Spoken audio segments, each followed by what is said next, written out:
There is an invisible force that connects every event, thought, and possibility in the universe, and that force is within you. What if I told you it's possible to manifest anything in just 60 seconds, without relying on mantras, long visualizations, or artificial vibrations? What I'm about to reveal in this video is not a common technique. It's direct access to the unified neural field, as proposed by Jacobo Grinberg, which breaks through the traditional limits of time and mind. Get ready for a bold, deep, and transformative approach, rooted in the science of consciousness, not in self-help formulas. But before we start, write in the comments, "My mind is creative and unlimited." That statement is a vibrational call that activates your manifestation field. And by commenting, you not only activate this energy, you anchor your intention in the now. Jacobo Grinberg was a Mexican neurophysiologist and psychologist who pushed the boundaries of science by studying the intersections between consciousness, reality, and perception. His research on the unified neural field proposes that the human mind is not merely reacting to reality, but actively generating it. For Grinberg, the reality we perceive is created from an informational matrix that is constantly being shaped by our mental states. This field, he argued, becomes accessible and malleable when we use mental focus with precision and intensity. Grinberg didn't speak about the law of attraction or positive thinking, but about something deeper, the capacity of consciousness to collapse possibilities within the universal informational field, changing external reality by reorganizing internal perception. His work was cut short under mysterious circumstances, but his legacy echoes in all who seek to understand the hidden power of the mind. In this video, we're going to explore a bold, practical application of his ideas. How to activate this power in just 60 seconds by reorganizing your experience through an intentional, precise, and deeply transformative mental state.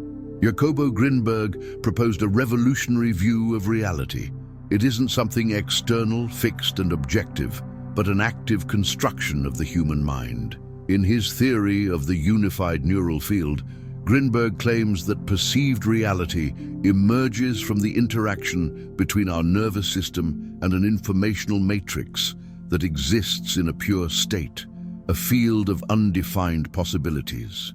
Perception, then, is not a simple reception of data from the outside world, but a process of organizing experience through internal filters that shape what we call real. Those filters are not just the physical senses. They include beliefs, emotions, personal history, and unconscious patterns that steer the focus of consciousness. Everything you believe about the world and about yourself functions as a template for organizing reality. That's why two people can live through the same event and describe it in completely different ways. They don't perceive what is, but what they are structured to perceive. For Grinberg, this perceptual structure is the true matrix of manifestation.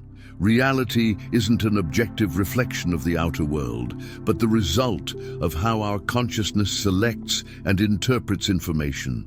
That means reality is malleable, sensitive to shifts in the inner field, and responds directly to a reconfiguration of perception. The most powerful point in this understanding is that perception is a creative act. Everything you perceive is, in some way, being created in the very act of being perceived. There is no separation between observer and observed. There is a dynamic unity that generates the world through consciousness. Thus, changing what you perceive is, in practice, changing the reality you live in. This idea breaks with the traditional paradigm that we are victims of chance or that we need external changes to transform our lives. On the contrary, everything starts within. The way you perceive determines what appears before you. Experience is a direct response to your perceptual configuration, and that configuration can be reorganized. Grinberg didn't see the mind as a mere processor of stimuli, but as a generator of possible worlds. Through attention, belief, and intention, you can activate new perceptual realities that then materialize as experiences. That's why the study of perception isn't just philosophical, it's deeply practical. It reveals that the power of transformation is always present in how you interpret existence. Understanding this inner architecture is the first step toward taking control of your own reality. When you recognize that you are not just observing the world but helping to create it, your entire way of existing is transformed. Most of the time, the human mind operates in scattered patterns, fragmented thoughts, multiple stimuli, constant distractions. All of this weakens the mind's capacity to generate real effects in the informational field of reality. Jacobo Grinberg understood that consciousness has creative power only when it organizes itself into states of intensification. This isn't about thinking harder, but about unifying attention, bringing the whole of perception to a single point, even for a brief moment. This state of mental intensification is the key to generating meaningful changes in your experience of reality. It occurs when the mind enters a mode of perceptual convergence, where all inner noise is silenced and attention aligns completely with one idea, image, or intention. In that moment, consciousness becomes a precise vector rather than a scattered field, and it is precisely at this extreme focus that the informational field responds. The time required to enter this state doesn't need to be long. Contrary to what many imagine, the mind doesn't need hours of meditation to intensify. What it needs is absolute clarity, radical presence, and total direction. When these three elements align, even for just 60 seconds, there is a powerful activation of what Grinberg understood as the interface between the brain and the unified field. Traditional science recognizes that altered states of attention, like those occurring in moments of ecstasy, trauma, or deep concentration, can reorganize neurological functioning and even alter physical perceptions. Grinberg went further. He suggested that in these states there is an opening between individual consciousness and the deep structure of reality. Mental intensification, in this sense, is not merely a neurological condition, but a gateway into the creative field of existence. The secret is understanding that this state is not emotional, not intellectual, and not spiritual in the mystical sense. It's a precise, almost mathematical mental configuration in which all parts of attention converge on a single focus. It's like concentrating diffuse light into a single piercing beam. The light, in this case, is consciousness, and whatever it touches with sufficient intensity tends to be reorganized. Entering this state requires practice, not complexity. It's about temporarily suspending all inner distractions, stopping the mental chatter, and activating a pure, direct intention, without doubt, without analysis, without haste. It is an instant of concentrated presence, like a hunter's gaze before the leap or the absolute silence before thunder. In that interval, the field responds. An intensified mind does not ask, it generates. And in that generation, reality and intention cease to be opposites and become one and the same. At the core of Jacobo Grinberg's theory is the notion that reality, as we know it, emerges from the interaction between the mind and a field of possibilities not yet manifested. This field, which he described as a pre-spatial and pre-temporal informational matrix, remains latent until it is organized by a conscious observer. Grinberg called this process the collapse of the field, a reorganization of the information matrix triggered by the direct action of consciousness. Unlike vaguely or emotionally wishing for something, the collapse of the field occurs when a desire is absorbed by absolute focus, without hesitation, without fragmentation, and without inner resistance. The desire is no longer an isolated thought, but a living structure of directed attention. When that happens, the field responds, not because reality obeys the desire, but because focused desire shapes the matrix of experience. Grinberg believed that human consciousness plays an active role in configuring the real, When the mind focuses intensely on a specific content, it generates an interference in the informational field, provoking the emergence of patterns compatible with that focus. That interference is what we understand as manifestation, not the attraction of something from out there, but the active construction of an experience made possible by the reorganization of perception. In this context, focused desire is neither unbridled emotion nor passive expectation. It is a living presence, sustained by absolute clarity about what you want and by the absence of inner conflict. The problem with many attempts to manifest is that the desire is fragmented by contradictory thoughts, doubts, or haste. These noises prevent collapse because they keep consciousness in a dispersed state. When there is absolute focus, however, a realignment of the perceptual matrix occurs. Time bends, space reconfigures, and the experience of now adapts to allow the emergence of what once existed only as potential. This is the true power of the present, not merely the current moment, but the only point at which the field can be consciously collapsed. This is not about forcing the universe to deliver something. It's about redefining the structure of reality from an intention that becomes a living frequency within consciousness. This redefinition happens the moment the desire becomes so integrated into your being that there is no longer any separation between what you want and the one who wants it. In that state, the field responds with precision. Collapse is not a miracle. It's a natural effect of consciousness fully aligned with a possibility. Reality, then, isn't something you wait for, but something that installs itself in the present through the action of the awakened mind.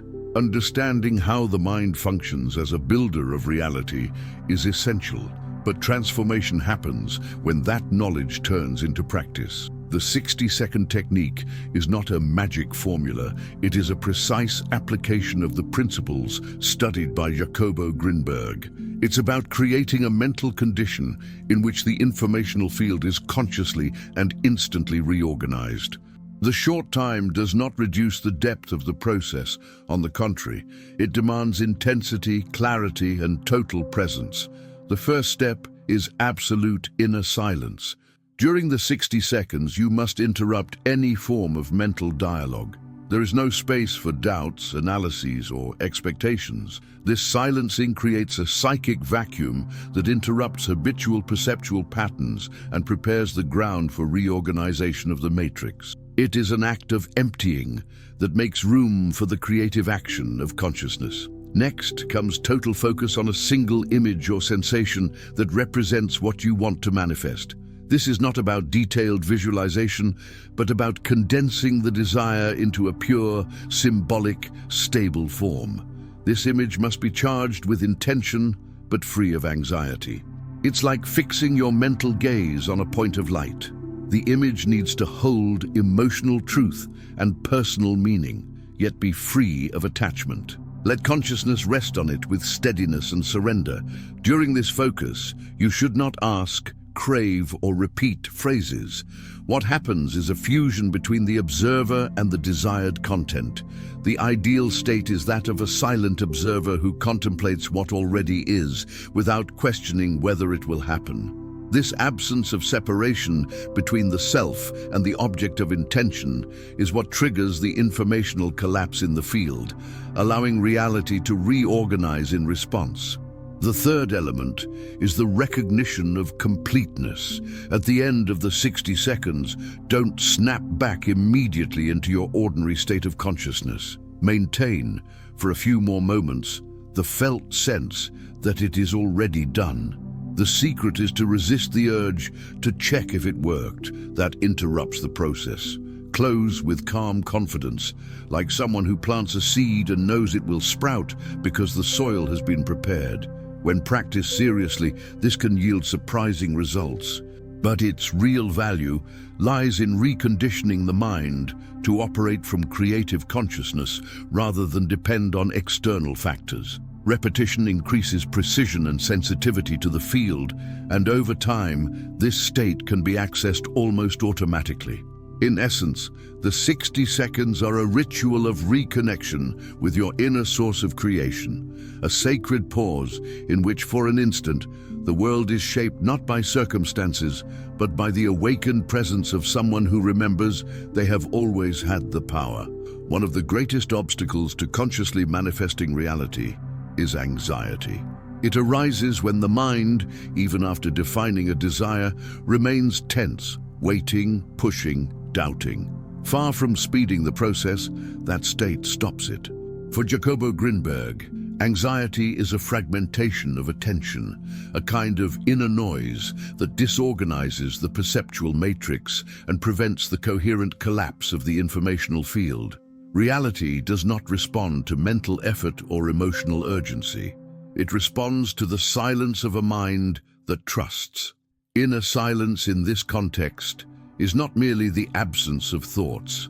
It's a state of perceptual harmony in which there is no friction between intention and expectation, or between desire and doubt. It's the state in which the mind rests in the now with full acceptance, without trying to interfere or manipulate. This silence is fertile, creative, because it lays a stable foundation for the unified field to organize itself according to the intention that was planted.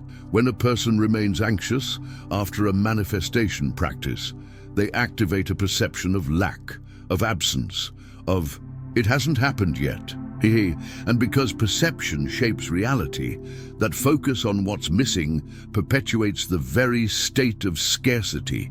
Anxiety, although it seems like a sign of intense desire, is actually an unconscious declaration of disconnection from the creative field. It says, "I don't trust that it's possible," or "I need to force this to happen." Silence, on the other hand, is an implicit affirmation of full presence and active trust. It does not depend on proof or immediate results. It recognizes that the moment the field collapsed, reorganization had already begun. This kind of trust is not blind, it is attuned to the very nature of consciousness. It is the inner knowing that what was sown in the mind has already begun to become real, even if it is still beyond the reach of the senses. Grinberg saw this state as the closest to the original mind, the one that perceives without filtering, witnesses without judging, exists without resistance. And it is precisely this quality that allows intention to create reality without distortion. Silence doesn't wait, it welcomes, and by welcoming it lets the new take form without interference. By contrast, the anxious mind wants to control the means, set the timing, understand the route. In doing so, it loses contact with the field that operates beyond linear logic. The unified field responds to the vibrational coherence of the mind, not to effort. It responds to a state of being, not to attempts at doing. Therefore, after the moment of manifestation, the greatest gift you can offer the field is inner silence. As someone who already knows, who already is, who no longer waits for anything because they have already become what they desired. And it is in that state that the world responds. Now that you understand how to use the mind's energy to manifest anything in just 60 seconds, the real journey begins, the journey of conscious practice. Nothing said here has value if it stays only in the intellectual realm. Transformation happens in silence, in full attention, and in deliberate inner action. You don't need external tools or permission. Everything is already within you. Starting today, try applying this technique daily. Choose a moment when you can be fully present, quiet, and focused. Use the 60 seconds as a ritual to reconnect with your creative power. And remember, don't wait for immediate results in order to believe. Believe in order to make the results possible. If this content made sense to you, write in the comments, "I trust the silent power of my mind." This will anchor your inner decision and strengthen your connection to the unified field. And if you want to keep receiving content like this, subscribe to the channel and turn on notifications. We're building a space for awakened minds that don't seek ready-made answers, but real pathways to expansion. The field is already waiting for you. The moment is now. The power is you.